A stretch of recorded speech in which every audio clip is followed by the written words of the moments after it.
Welcome to Module 4 of the MELI Unit's Strategic Planning course.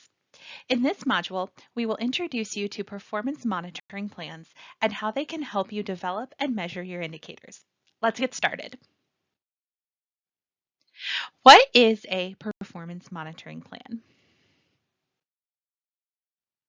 A performance monitoring plan, or PMP, outlines a program's indicators and their constituent parts, including detailed descriptions and data collection questions. Using a tool like a PMP can help you develop all the necessary elements of your indicators. Let's go back to this visual. In previous modules, we talked through goals, objectives, and indicators. When working with PMPs, we add one last level, which is the data source. Every indicator should have one corresponding data source. The PMP itself then shows how those data sources connect back up to our objectives. Here's an example of an indicator within a performance monitoring plan. As you can see, it has seven major components, each of which we will dive into in more detail. Starting with indicator title, which is the full and complete name of the performance indicator. For example, percent of participants who have more confidence in their ability to have an impact in their home country. The second component is the definition, which is where we clarify all terms necessary, provide details on how to calculate the data collected to measure the change expected, and include any disaggregations, sex, country, region, age, etc., that need to be reported for the indicator.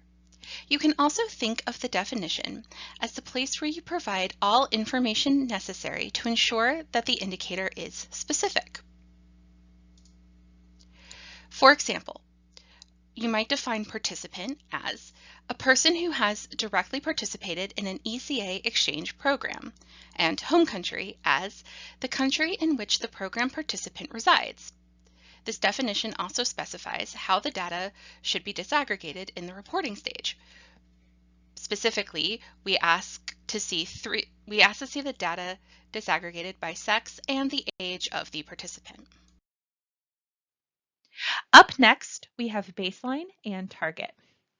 The baseline is the value of a performance indicator before implementation, while the target is the specific planned level of result to be achieved within an explicit time frame.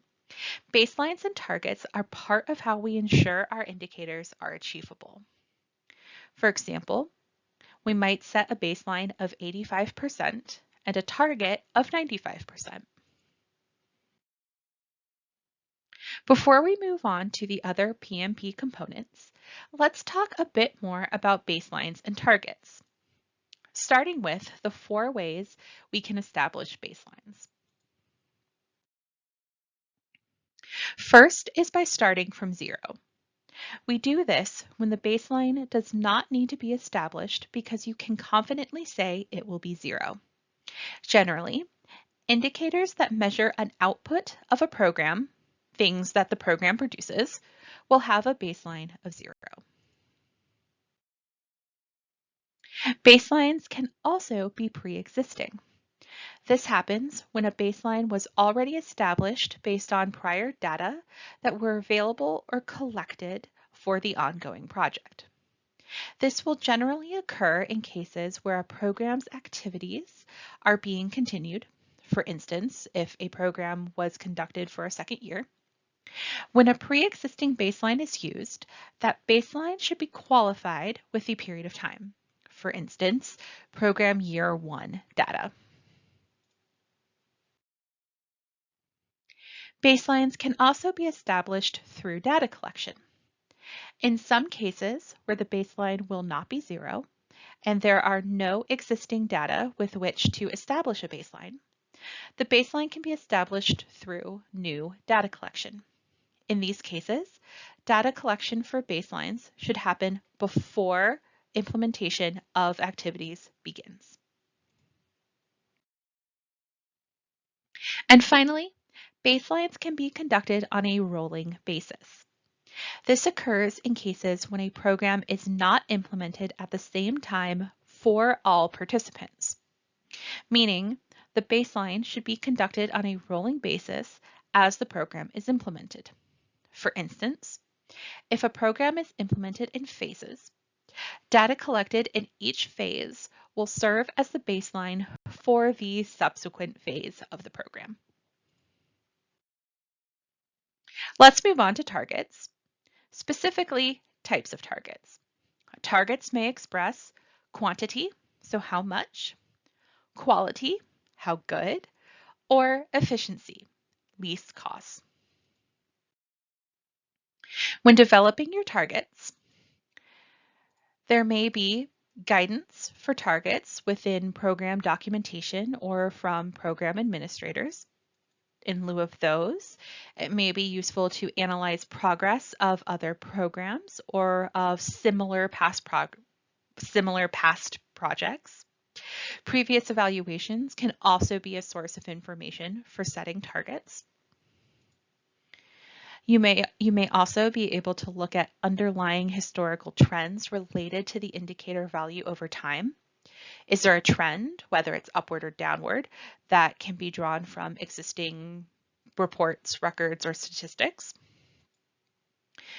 The judgment of specialists can be used to establish what is possible or feasible with respect to a particular indicator in a given context.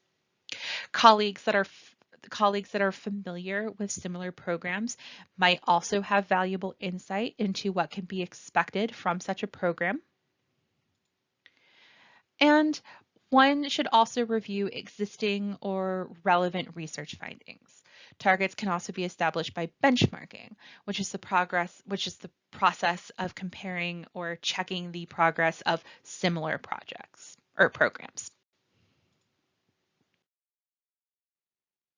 Now, getting back to our PMP, our next component is the data source and question. This is where we specify how the data will be obtained, such as a survey, through observation, conducting an interview, etc. And the mandatory question linked to that data collection. This is especially important if data are being collected by multiple sites, partners, etc., to help ensure data consistency and validity. For example, your data source might be a survey of participants, so self-reported data, and your question might be, as a result of your program participation, how has your confidence in each of the following changed? And then maybe there's a list of options that survey respondents can choose from. And our final two PMP components are when to collect and the entity responsible. When to collect specifies the point in time in which data should be collected. You can think of this as how you clarify the timeliness of your indicator. And entity responsible specifies who bears responsibility for data collection. For example, you might indicate that data should be collected through a post-program survey, which will be done by, let's say, the MELI Unit. And that's it for our module on performance monitoring plans. And that's actually our last module in this course. So when you're ready, you can head back to the training overview and take the course assessment.